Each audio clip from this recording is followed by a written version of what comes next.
Nous allons maintenant traiter l'impact social de la problématique en deux parties.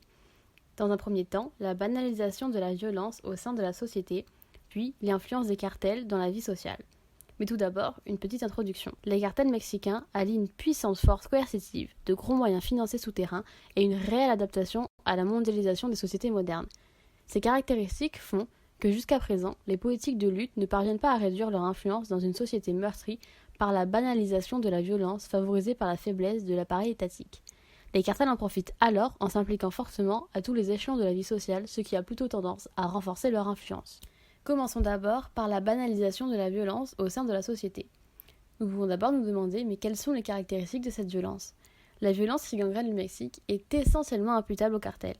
Ces derniers savent faire usage d'une violence extrême qui repose sur une militarisation et une professionnalisation de leurs membres.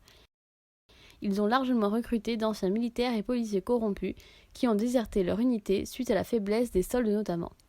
Ces Zetas, comme on les appelle, ont contribué à une escalade de la violence, renforcée par l'acquisition d'armes lourdes, voire d'hélicoptères et de sous-marins, grâce aux profits générés par les trafics illicites.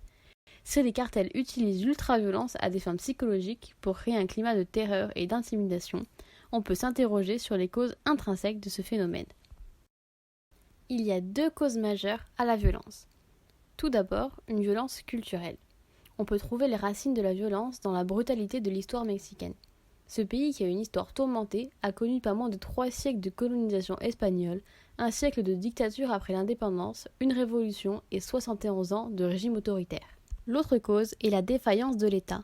Les situations de pauvreté, de travail dissimulé, d'exclusion sociale et d'inégalité de la société sont propices à la violence. Mais la cause fondamentale est ailleurs. Elle réside dans la faiblesse des institutions étatiques qui empêchent l'instauration d'un véritable contrôle des comportements. Une raison est géographique, car l'État a laissé certaines régions, au profit bien sûr des narcotrafiquants, qui ont pris le contrôle de ces zones abandonnées par le pouvoir.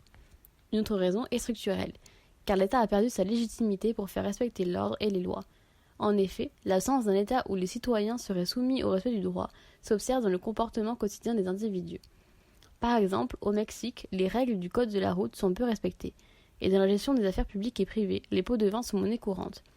Au Mexique, la violence étatique légitime d'un État de droit ne dissuade pas plus que la violence illégitime des cartels. Et si l'on ajoute à cela l'impuissance de l'institution judiciaire, on comprend mieux les phénomènes de diffusion de la violence au sein de la société.